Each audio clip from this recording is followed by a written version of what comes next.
في كل ألطاف الحياة أراه يفنى المداد ولا يحاط مداه. بسم الله والحمد لله والصلاة والسلام على رسول الله. أسأل الله العظيم رب العرش العظيم بأسمائه الحسنى وصفاته العلى وبكل اسم هو له إن الله يغفر لنا ولكم ولوالدينا مغفرة كاملة وتامة. أسأل الله أن يجعل هذا المجلس موجب للرحمة والمغفرة والرضوان. نسأله أن يهب لنا ولكم ولأزواجنا ولذرياتنا من فضله ومن رحمته فإنه لا يملكها إلا هو. حديثي معكم في هذا المجلس القرآني تعنتات بني إسرائيل في سورة البقرة. هذه السورة المباركة سورة البقرة سورة عظيمة، أسأل الله أن يكتب لنا ولكم فيها أوفر الحظ والنصيب. هي سنام القرآن، وسنام الشيء معروف أنها أعلاه. جمع الله فيها فروع الدين وأصوله، جميع أحكام الدين موجودة فيها. أعداء الإسلام يطعنون في السورة هذه بشكل عجيب، ويقولون هذه السورة متناقضة، مواضيعها متعددة وكثيرة، ولأن غالب السور جوها معروف، موضوعها معروف، لكن السورة هذه مواضيع متعددة. ذكر الله فيها الحج، ذكر الله فيها الصيام، ذكر الله فيها الزكاة والصلاة، أركان الإيمان، العقيدة، الأحكام، الأحوال الشخصية، أحكام الأموال جميع، حتى ذكر فيها بني إسرائيل، ذكر فيها أصل الخلق، بداية الخلق. من السورة ذي عجيبة، وهي سنام القرآن. قال أخذها بركة، اللي يحفظها اللي يتلوها كثير أخذها بركة، وتركها حسرة، وما تستطيعها البطلة السحرة. اللي عنده سحر، اللي عنده حسد، عنده ضيق، عنده هموم، يقرأ السورة ذي كثير. ويكفي أن فيها آية الكرسي، نزل مع كل آية 80 ملك. وآية الكرسي والآخر آيتين نزلت من كنز تحت العرش. وهذه السورة فيها آية عظيمة، فسيكفيكهم الله. لما تقرأها كثير فسيكفيك، فإن تولوا فسيكفيكهم الله وهو السميع العليم. هذه يرددها كثير، إذا أنت خايف من شيء، قلقان شيء، فسيكفيكهم الله وهو السميع العليم. تخيل أنك تقرأ هذه السورة مع أحكامها، مع آياتها العجيبة والعظيمة. وعلى كل حال هذه مقدمة بسيطة حول السورة. ولعلمكم السورة هذه فيها فوائد وفيها فيها فضائل لا تعد ولا تحصى. يكفي أن فيها أنها تجاوزت 1000 حكم. فيها حكم كثيرة وفوائد كثيرة. على كل حال ندخل في موضوعنا اللي هو تعنتات بني إسرائيل. ذكر الله بني إسرائيل في السورة هذه بشكل عجيب، وتجاوز 100 آية. وحتى آية تحويل القبلة كانت أيضا حولهم. آية القبلة هي آية تحويل القبلة تقريبا في 120 في 130 آياتها في الحدود هذه. السورة ذي عجيبة، تكلمت عن بني إسرائيل. وبني إسرائيل أنعم الله عليهم بنعم عظيمة، نعم كثيرة كما تسمعون وتقرؤون في القرآن. يقول وإذ فرقنا بكم البحر، يخاطب بني إسرائيل. الله سبحانه وتعالى فلق البحر أمامهم، وفلق لهم البحر فأنجيناكم. هذه أول نعمة لهم في فلق البحر. عدوهم يطاردهم ويطلبهم، والبحر أمامهم. وضرب موسى البحر وانفلق كل فرق الطود العظيم، وفلق الله لهم البحر بعظمته وعزته، وانقلب إلى 12 طريق، ونجاهم الله وأغرق آل فرعون جنوده كلهم.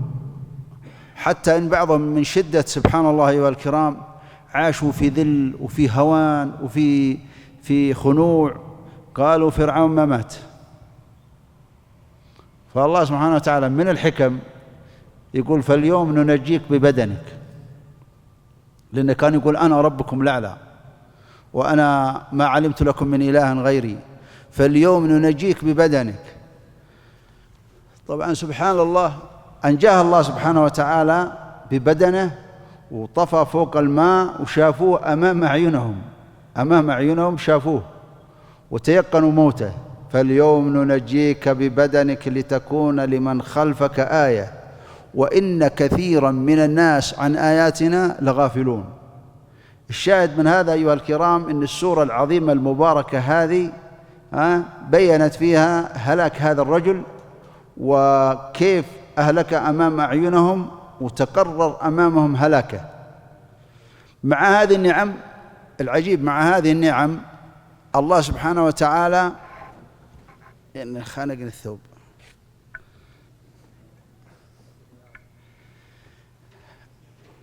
مع هذه النعم سبحان الله أيها الكرام عبدوا العجل. هذا أول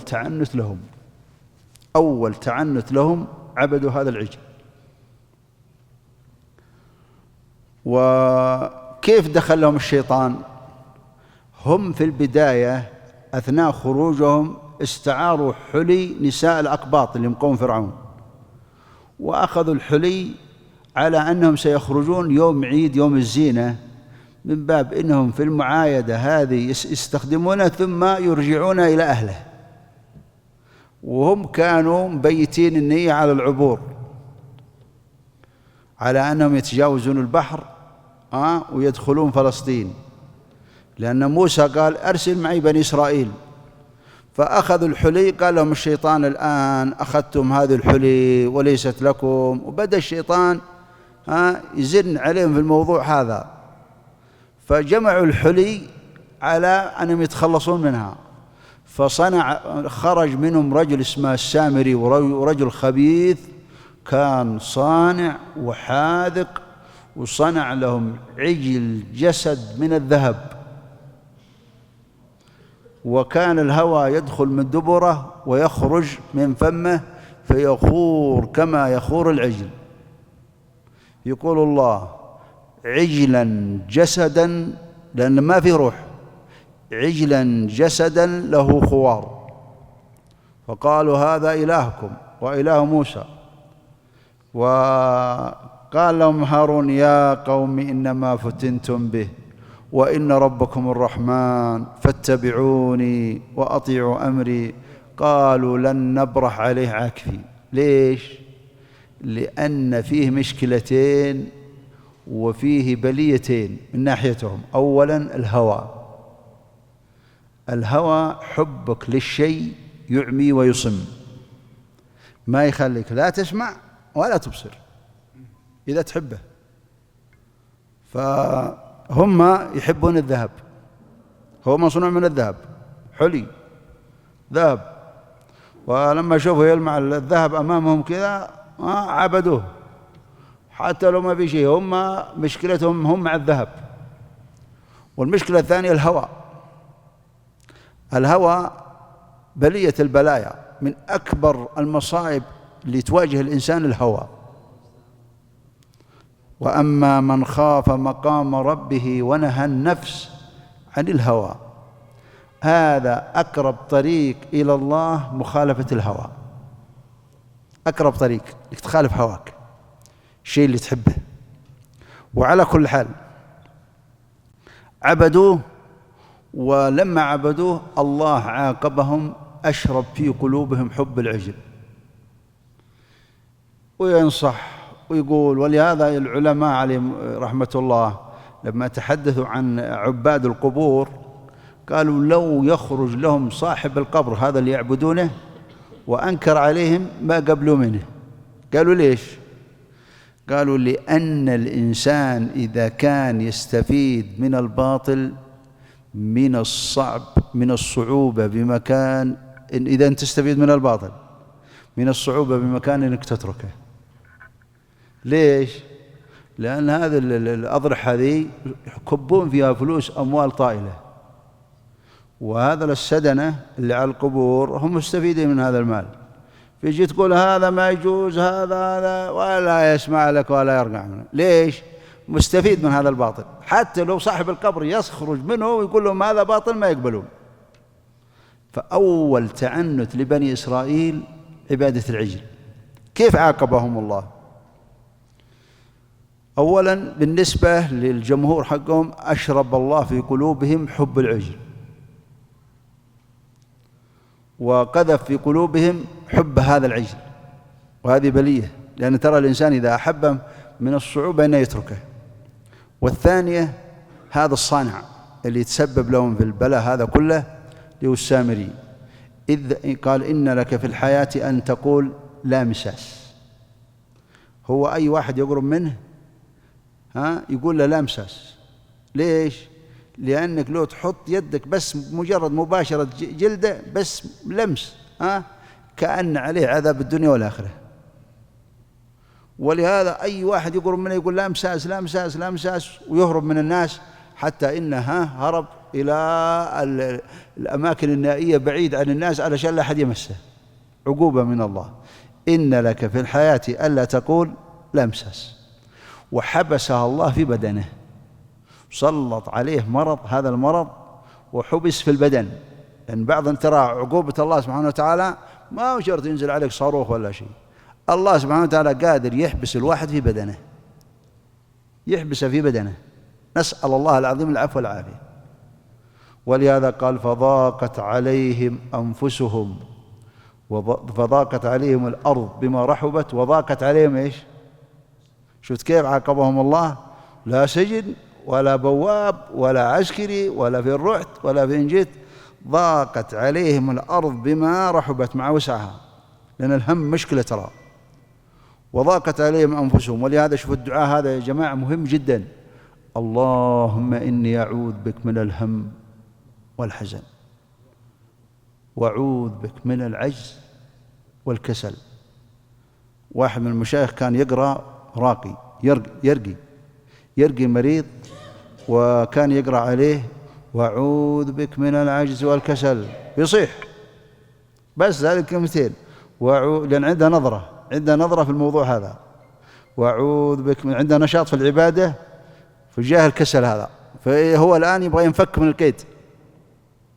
أعوذ بك من العجز والكسل. شفت مهم الدعوات هذه تدعوها بقلبك، ما تدعوها كذا، تدعيها بقلبك، لأن الله سبحانه وتعالى قد يسلط على الإنسان هم وغم ونكد، فالضيق عليه الأرض وضيقت عليه نفسه.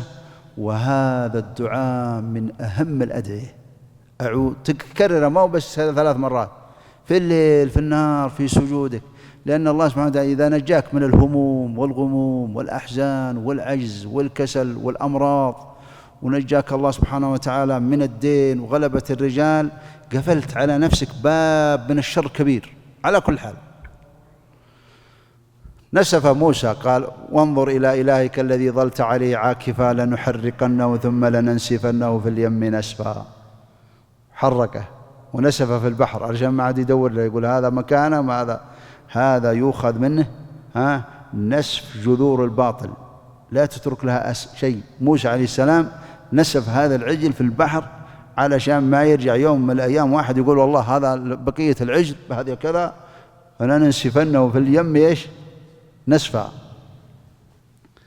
بعد ذلك أيها الكرام التعنت الثاني قصة أصحاب البقرة. قصة أصحاب البقرة حصل بينهم قتيل. رجل كان عقيم ليس له ولد وليس له وريث إلا أبناء أخيه، والرجل هذا كان عنده أموال طائلة، وأبناء أخيه استعجلوا عليه فقتلوه وحملوه ووضعوه بين قريتين وطالبوا بالدم، ووصل الحال في القريتين إلى الاقتتال. وفي النهاية لما اشتد الأمر قالوا كيف تتقاتلون؟ نبي الله بينكم، ليش ما تسألونه؟ فذهبوا إلى موسى قال اذبحوا بقرة واضربوه ببعضها يحيي الله للميت هذا ويدلكم على القاتل. سبحان الله، شفت تعنتاتهم. قالوا اذبحوا بقرة. قالوا أول شيء إيش سنها؟ عمرها كم؟ قال لا فارض ولا بكر. قالوا طيب وش لونها؟ اللون. قال صفراء فاقع لونها، لأنهم الآن هم بشدة نحن حمارهم. شوف السؤال الثالث وش عملها؟ قال عملها: لا ذلول تثير الأرض ولا تسقي الحرث مسلمة لا شية فيها فذبحوها وما كادوا إيش يفعلون. لو أنهم ما قالوا وإنا إن شاء الله لمهتدون ترى يجلسون في التعنتات هذه، لكن لما استثنوا قالوا بحول الله وبقوته إنا لمهتدون معناها، فهداهم الله. وترى بالنسبة لليهود بشكل عام هذا التعنت عندهم في كل زمان ومكان. والله أني شفت أنا قبل يمكن 20 سنة ونحن في كلية الشريعة مقطع مدري كيف جابوه وفيه بقرة في أحد بلاد الكفار لمزرعة يهودي معه بقر من أندر البقار، وعندها البقرة هذه الصفراء اللي موصوفة في القرآن، ومع مكبر. شفتوا هذا المكبر اللي يكبر الشعر تحطه كذا يكبر لك الجلد، حطها على البقرة يدور فيها شعرة بيضاء غير الصفراء. شفت كيف متعنتين إلى أبعد درجة، سبحان الخالق. شفت الأول ذاك شلونها، إيش عملها، إيش عملها، إيش سنها، نفس العقلية الأولى موجودة في كل زمان ومكان، سبحان الخالق. ذا الآن ضربوا ببعضها. طبعا سبحان الله لما وصلوا في اللون قالوا بقرة صفراء فاقع لونها، ما وجدوا البقرة هذه إلا عند رجل يتيم، وجوا عند اليتيم هذا وقالوا نبغاك تبيع لنا البقرة ذي.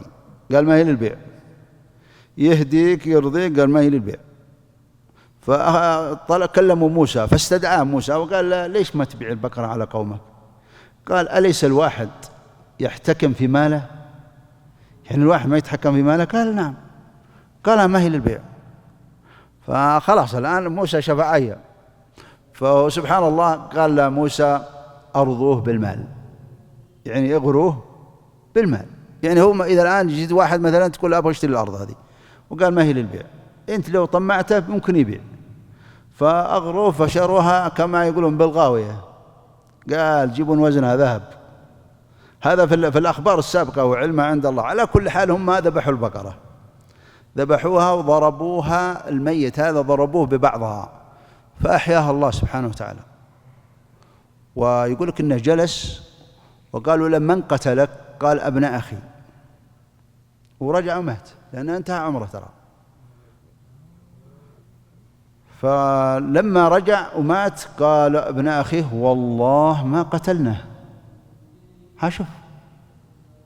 شوف كيف يعقب الله: ثم قست قلوبكم من بعد ذلك فهي كالحجارة أو أشد قسوة. يعني الآية هذه العظيمة ميت يحييها الله ويعترف ويقول لهم القاتل فلان، ومع ذلك معاندين ومصرين على كبرهم وعلى غيهم وقالوا والله ما قتلناه. فهذا يدل على إيش؟ إذا عرف الإنسان الحق وعيل يتبعه هذا قلبه قاسي، قلبه مريض، الله يعافينا ولا يبتلينا. ومن هنا أعظم عقوبة سلطها الله على الإنسان قسوة القلب، يكون قلبه قاسي. ترى والله ما هي المصيبة أن الإنسان يمرض ولا يجي حادث ولا يموت ولده ولا يفقد شيء من ماله، ولا هذه الأمور كلها هينة، لكن أكبر مصيبة قسوة القلب، يكون قلبه قاسي ما فيه إيش؟ خوف من الله. لأن إذا ما فيه خوف من الله سبحانه وتعالى بعاقبه ربي في النار. فويل للقاسية قلوبهم من ذكر الله. نذكر سعيد بن المسيب عليه رحمة الله الواسعة، هذا من أئمة المدينة السبعة، فقهاء المدينة المنورة يثرب، هذه المدينة المباركة اللي تسمى طيبة. هذه المدينة المباركة كان خرج منها 7 فقهاء يسمون فقهاء المدينة السبعة. أعظم واحد فيهم سعيد رضي الله عليه رحمة الله الواسعة، سعيد بن المسيب عليه رحمة الله الواسعة هو أعظم واحد وأوسع واحد فيهم علما. قالوا فلان من الناس يقول والله لا أفرح بطاعة ولا أحزن على فعل معصية. أشوف بعض الناس يا ليت ساكت. قال سعيد، فنقلوا الكلام هذا لسعيد عليه رحمة الله، قال الآن مات قلبه. خلاص هذا وصلت كذا، لا تحزن على معاصي ولا تفرح إذا أطعت الله، معناه أنك إيش؟ قلبه ميت. قال الآن مات قلبه. من سرته حسنته وساءته سيئته فهو مؤمن. المؤمن يحزن إذا عصى، والمؤمن يفرح إذا طاع. إذا طاع الله فرح، وإذا عصى الله يحزن. وهذه أيها الكرام هي أعظم درس في القصة دي، قسوة القلب.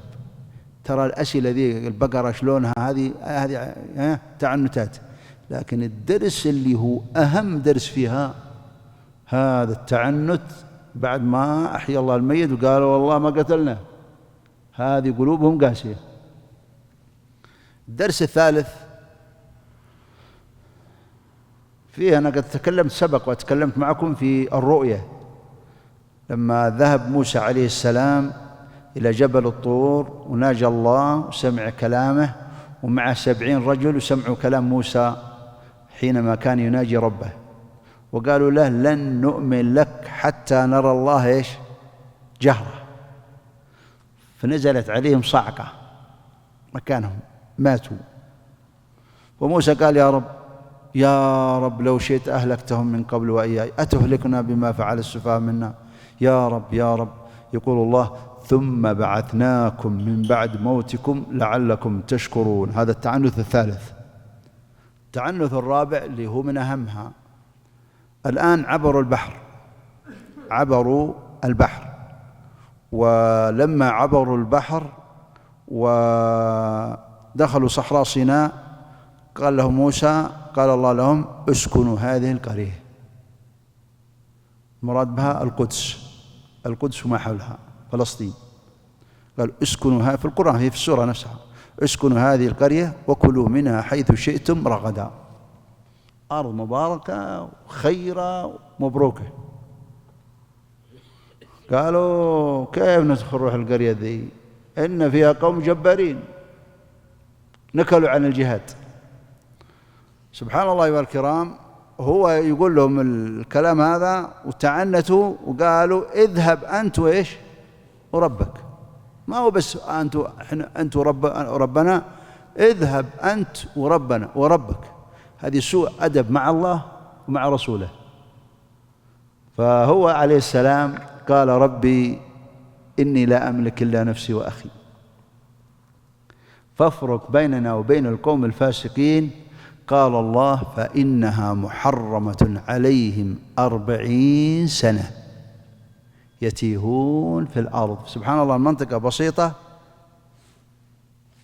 والمكان قريب ترى، لكن يا الله إذا أعمى البصر والقلب الله ما كان معك. 40 سنة يتيهون في الأرض. مات موسى عليه السلام في التيه، ومات هارون في التيه. طبعا سبحان الله الأرض قاحلة صحراء، ما فيها لا ماء ولا فيها طعام. فكان موسى يضرب لهم الحجر فينبجس منه 12 عين حجر. قيل إن أي حجر يضربه بالعصا، وقيل إن حجر يحملونه معهم، لأنهم هم الآن يدوجون يبغون القدس، لكنهم نكلوا عن الجهاد. فسبحان الله يضرب الحجر وينبجس منه 12 عين على عدد أصباطهم، لأنهم تراهم أصحاب عنصرية إلى من السابق واللاحق. هم يقولون شعب الله المختار وما ذو الكلام هذا، وإحنا ودمنا أزرق ومن هذا الكلام. وكلنا بني آدم، ما فيها لا أزرق ولا أحمر ولا، كلنا بني آدم. سبحان الله يا الكرام، كان يضرب لهم ولا يشربون إلا من العين السبط نفسه. 12 عين على عدد القبائل. قبائلهم هم 12 ولد ليعقوب عليه السلام، هو يسمى إسرائيل ويسمى يعقوب. بني إسرائيل هم أبناء يعقوب عليه السلام. وكان كل سبط لعين يشرب منها. المتعنصرين ما يشرب إلا من نفسه. حتى لما قال إن الله قد بعث لكم طالوت، ما قالوا كيف له الملك علينا ونحن أحق بالملك، لأن الملك ما هو في السبط اللي جاء فيه طالوت. قالوا ما نملكه، وهم اللي طلبوه. سبحان الله، وهم أصحاب عنصرية. على كل حال لهم 12 عين، والطعام ينزل عليهم المن والسلوى. في الصحراء ما في أكل ولا شيء، ينزل عليهم المن بعد الفجر والسلوى. طائر هو السمان، قيل لنا طائر السمان هذا الموجود حتى تجدونه في المطاعم. طائر السمان والحلوى، هذه حلوى تنزل على الشجر، ومطلوب منهم إنهم ما يكنزون، وإذا كنزوا يخنز ينتن، جمع عندك ما تستفيد منه، فيأخذ على قدر إيش حاجة. الآن آكلين شاربين طعام لا يزرع لا يقلع ولا يحفر بير ولا يجيب له تحلية ولا شيء، ما كل شيء عندك، ما يضرب الحجر وينفجر الماء. لا إله إلا الله. نبينا محمد عليه الصلاة والسلام لما استسقى ونزل المطر قال: أشهد أن لا إله إلا الله وأشهد أني رسول الله. لأن لما دعا واستجاب الله دعاه ونزل المطر، قال: اللهم أغثنا اللهم أغثنا، ونزل المطر، فقال: أشهد أن لا إله إلا الله وأني إيش؟ وأني رسول الله عليه الصلاة والسلام. الشاهد من هذا يا جماعة سبحان الله، الطعام موجود والشراب والحلوى. شو كيف يتعنتون؟ قالوا: يا موسى لن نصبر على طعام واحد. شفت كيف؟ قالوا طعام واحد كل يوم، الطاير ذا والمويه ذي والحلوى ذي ما نبي، ما نصبر على طعام واحد. ادعو لنا ربك. شفت كيف برضه؟ ما هو ادعو لنا ربنا، ادعو لنا ربك يخرج لنا مما تنبت الأرض من بقلها وكثائها وفومها وعدسها وبصلها. البقوليات هذه اللي من ريال ومن ريالين، بصل وكراث وعدس وكلها كلها سبحان الله أيها الكرام. شوف طعام ينزل عليهم، يبغون يزرعون يقلعون ويأخذون لا بد الإنسان يشكر نعم الله. إذا المائدة عندك والطعام والشراب والخير، انتهيت من الطعام وقل الحمد لله الذي أطعمني وسقاني وجعلني من المسلمين من دون حول مني ولا قوة. ترى والله ما هو بحولك ولا بقوتك، الطعام اللي يجيك تاكله كل يوم هو توفيق من الله وتيسير. والله أبانا كانوا يموتون من الجوع، واللي مرض، واللي كان إذا حصل الأولين كما يقولون قوتك لا تموت، يعني ما هو تاكل حتى تشبع. الحمد لله اللي أطعمنا وسقانا من دون حول منا ولا قوة، وإذا قلته غفر الله لك ما تقدم من ذنبك. قلت الدعاء هذا: الحمد لله الذي أطعمني وسقاني من دون حول مني ولا قوة، غفر الله لك ما تقدم من ذنبك. كم يأخذ منك؟ ولا شيء. والله يرضى عن العبد يأكل الأكلة فيحمده عليها، ويشرب الشربة فيحمده عليها، بسم الله الحمد لله، تسمي وتحمد الله سبحانه وتعالى. شوف هذولا لا نصبر على طعام واحد. آخر شيء ونتوقف عنده، مات موسى عليه السلام في التيه، ومات هارون. تولى بعد موسى غلامه اللي في سورة الكهف، إذ قال موسى لفتاه، هو يوشع بن نون. هذا هو رفيق موسى عليه السلام، وأوحى الله إليه بعد موسى بالنبوة، وهو اللي قاد بني إسرائيل ودخل الأرض المقدسة فلسطين، وهو اللي حبس لها الله الشمس.